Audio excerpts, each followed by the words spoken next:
many times my head is spinning.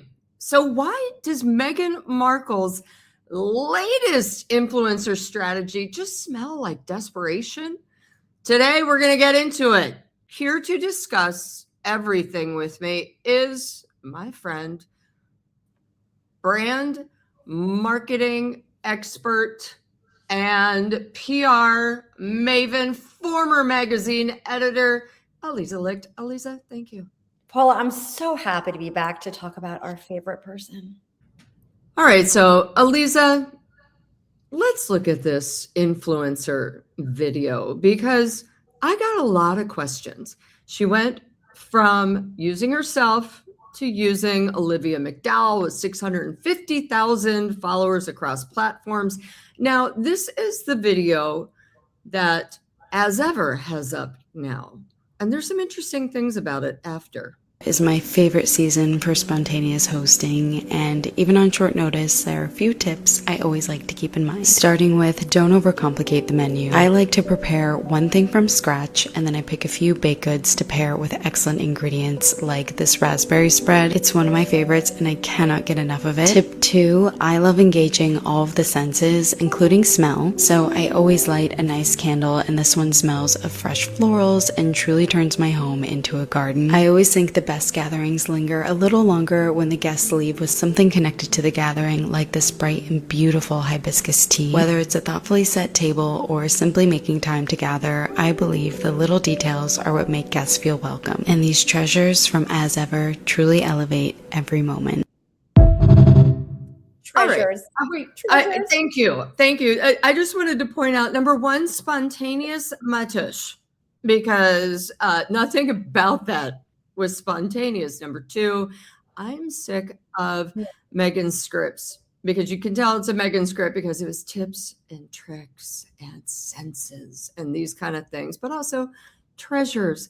When was the last time somebody looked at a pot of honey, some tea, and a wickless candle and said, "You're my treasure"?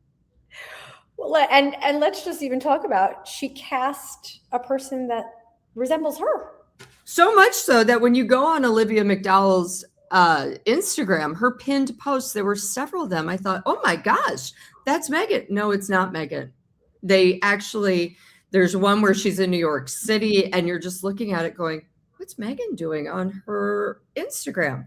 She's not. But the switch from basically Meghan marketing Meghan, or As Ever Meghan, to Olivia McDowell, basically going from Meghan sitting at a windowsill, kind of rubbing herself in a weird way, dreaming about jam and honey, and to Olivia McDowell. There was a lot of controversy over that. Well, first of all, Meghan understands maybe now that she herself can't sell the product. Yeah. But instead of leaning into somebody who has a totally unique relationship with their audience, she chose someone that actually has a very similar aesthetic to her brand, which is fine. There's nothing wrong with that. But it's interesting because, to me, this woman, Olivia, is almost like an understudy. It's like Meghan can't play the starring role anymore, so she has a substitute. And by the way, influencer marketing, there's nothing wrong with using influencers to market your brand. Clearly, the creator economy is growing exponentially.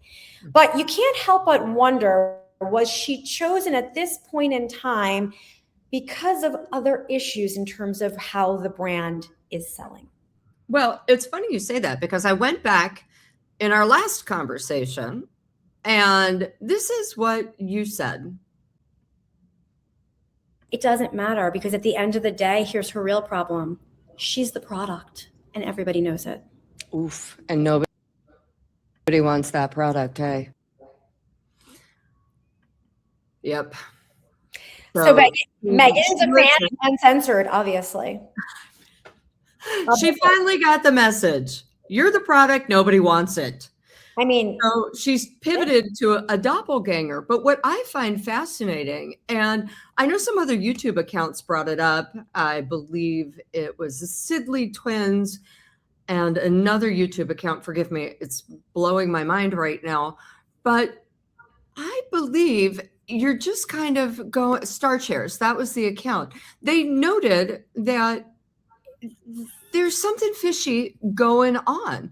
They were saying basically that the reels on As Ever, they're not it's not a paid partnership label. Olivia had it on hers as a dream partnership, but if you go back to Olivia's account right now, I can't find that dream partnership anywhere. And it turns out, I think she freaked out by the backlash. well, it started off as a collab tool on Instagram, meaning that one piece of content is shared on both accounts. And she shared it in her story, and it was Olivia McDowell and As Ever, right? Dream partnership, as you say in the stories. And then now it is gone from her feed. And what's more is in As Ever's post, there's no mention of any partnership or anything. It's literally that Olivia is just, almost like a paid actress in an ad campaign. So I'm sure she got massive backlash, which is interesting. And she archived the post, stopped sharing is the exact function. Stop sharing. By the way, allegedly may have archived the post, but the point of the matter is it's not there anymore. It's fascinating. I mean, there must have been money exchanged hands. We know influencers don't do anything for free. And by the way, I'm not complaining. I don't like to do things for free. When people are like, "Can you do this? You'll get marketing exposure." And I go, "What?" And then they say, "Well, there's not any money." And I'm thinking, "No, someone's getting paid." So I'm not mad at it. Yeah, right? Of course. But it just seems to me, what did that contract look like? Well, I guarantee you it didn't say that you can take yourself off the post. Normally, it's for a period of time. So when you do an influencer partnership, let's say it's a 3-month partnership, she might have exclusivity where she can't speak about other jam brands, it's very important. And taking yourself off a collab is probably one of the biggest insults. That allegedly, if that happened, wow. I would be really interested to see if there are any more posts forthcoming. But I would like to add, I have some more advice for Meghan. Honey, just get some real people eating jam in the run. Our lives are not slow. Gosh darn it. Our lives are fast. They're messy. And they're spontaneity is me at a bar saying, "Okay, I gotta get out of this house," or "I'm gonna boil an egg. That's what I got time for." No, please, boiling an egg is like 20 minutes. You have time for like a quick little omelet. But I know. Listen, here's the thing. The reality is, the post was originally shared, and now it's gone. So we know that. So she did take herself off the post. Period. End of report. So there we go, Aliza. And, I just have to ask, at some point, when did she decide to switch from Hollywood Friends, putting her stuff up? I think it was probably around the time that Serena Williams put up a video of her broken chocolates. It was like, "I don't like chocolates anyway." And then she went to herself. Now she's at influencers. Paula, first of all, we spoke for so long during that episode. You playing that clip just now, she absolutely watched it.